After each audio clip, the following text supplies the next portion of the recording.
Ada orang yang berkata, katanya umat Islam itu adalah sekumpulan orang yang sudah mendapatkan hidayah atau petunjuk dari Allah. Tapi kenapa umat Islam ketika melaksanakan sholat itu masih berkata, ihdinas siratal mustaqim, tunjukkanlah kami kepada jalan yang lurus. Kenapa masih berkata seperti ini? Bukankah orang yang meminta petunjuk itu menunjukkan dirinya belum mendapatkan petunjuk?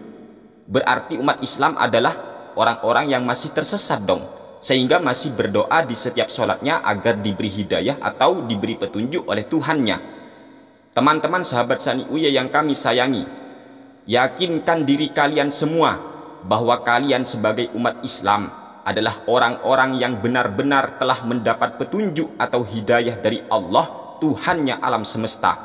Pegang erat agama Islam yang kita peluk ini hingga kita menghembuskan nafas terakhir dalam kehidupan dunia, dan teruslah berdoa semoga ucapan terakhir yang muncul dari lidah kita adalah kalimat la ilaha illallah Muhammadur Rasulullah, tiada Tuhan yang patut disembah selain Allah, Muhammad adalah utusannya Allah.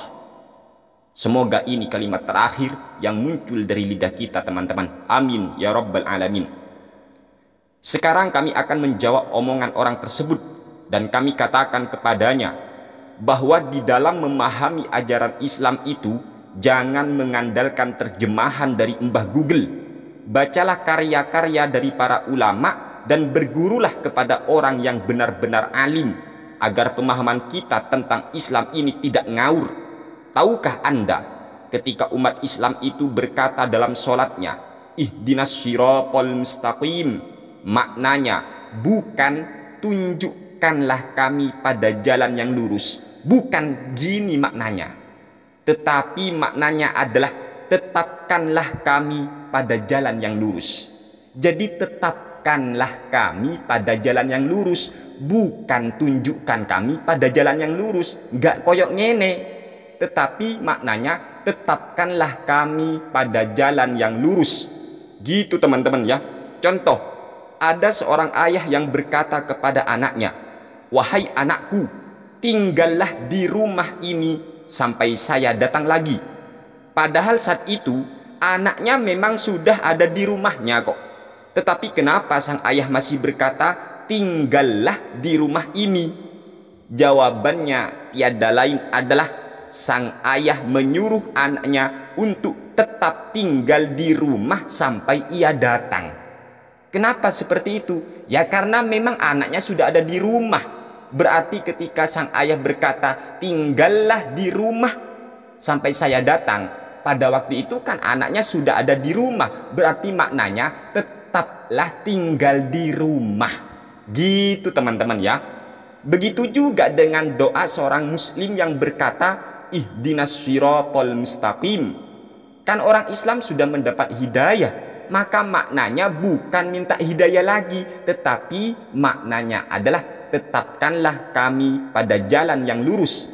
Ayat ini sama dengan surat An-Nisa ayat ke-136, di mana Allah berfirman, ya ayyuhalladzina amanu, wahai orang-orang yang beriman, aminu billahi, berimanlah kalian semua kepada Allah, wa rasulihi, dan berimanlah kalian kepada utusannya Allah, wal kitabil ladzi nazzala ala rasulihi, dan berimanlah kalian semua kepada kitab yang telah diturunkan Allah kepada utusannya, wal kitabil ladzi anzala min qablu, dan berimanlah kalian semua kepada kitab yang telah diturunkan oleh Allah sebelumnya Nabi Muhammad SAW. Lah, iki teman-teman ya. Ayat ini bukan menyuruh orang yang sudah beriman untuk beriman. Ini coba, ya ayyuhalladzina amanu aminu billahi. Ini, wahai orang-orang yang beriman, berimanlah kamu pada Allah. Coba bayangkan, ayat ini jelas bukan menyuruh orang yang sudah beriman untuk beriman. Gak koyok ngene, tetapi menyuruh orang yang sudah beriman agar ia menetapi imannya dan terus-menerus berada dalam keimanannya. Hal yang semacam ini juga terdapat dalam surat Al-Hadid ayat ke-28. Allah berfirman, "Ya ayyuhalladzina amanu, wahai orang-orang yang beriman, ittaqullaha, bertakwalah kalian semua kepada Allah, wa aminu birasulihi." Nah, iki. Dan berimanlah kalian kepada utusannya Allah. Coba, mukhotobnya kan orang beriman, kok masih disuruh beriman? Berarti maknanya tetaplah kalian beriman kepada utusannya Allah. Gitu teman-teman ya. Ngene. Untuk referensinya bisa cek dalam tafsir Ibnu Katsir atau tafsir Al-Baghawi atau tafsir Ahkam atau Rawaiul Bayan ya. Itu lihat baca. Makanya jangan mengandalkan terjemahan Mbah Google biar tidak ngawur. Semoga kita selalu berada dalam lindungan Allah dan semoga kita selalu mendapat hidayah dari Allah Subhanahu wa taala. Amin ya rabbal alamin.